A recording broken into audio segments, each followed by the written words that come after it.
Hey guys, welcome back. Today we're making the best red velvet cake in Kentucky 2024. Here we go, right here.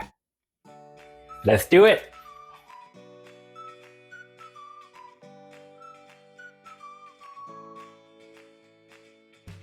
I chose 340 degrees Fahrenheit instead of the standard 350 because it creates lower cake domes, which is desirable. You may try to cut perfectly round parchment paper, but square ones work just fine for me.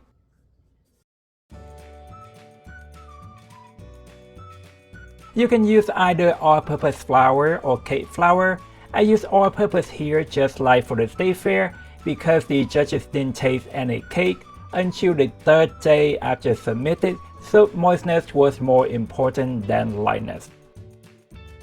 As usual, my recipe don't need sifting the flour. Let's spend time on other things.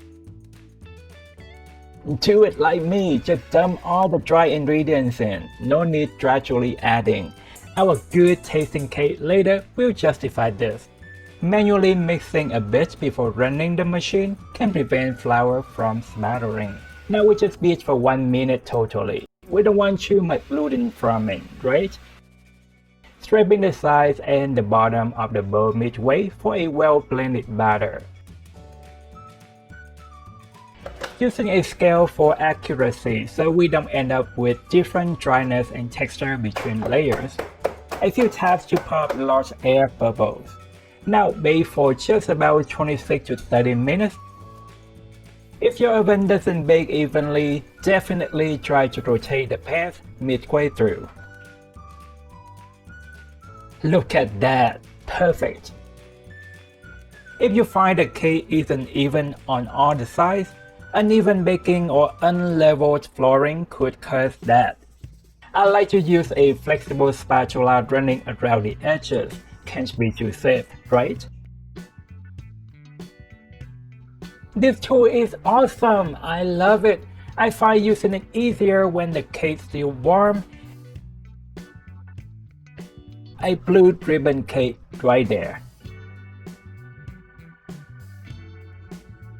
Making the frosting is easy and straightforward.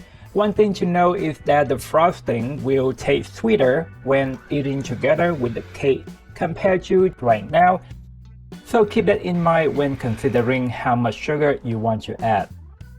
Be sure to scrape the sides and bottom of the bowl a couple times for a uniform frosting. A little frosting in the bottom helps keeping the cake stay in place. Transferring using this cookie scoop is so easy. In general, unless making cake for some special occasions, I just don't want to do any piping. However, for red velvet cake, patching some of those beautiful crumbs on the sides make the cake look fantastic. By the way, I also have a cooking channel that focuses on everyday easy dinner. I put the link to it in the written recipe if you are interested. Look at that, how beautiful! And that's how you make a ribbon winner red velvet cake. Oh my goodness, this is so good! Friends, I hope you enjoyed this video. Support my small channel by doing the above.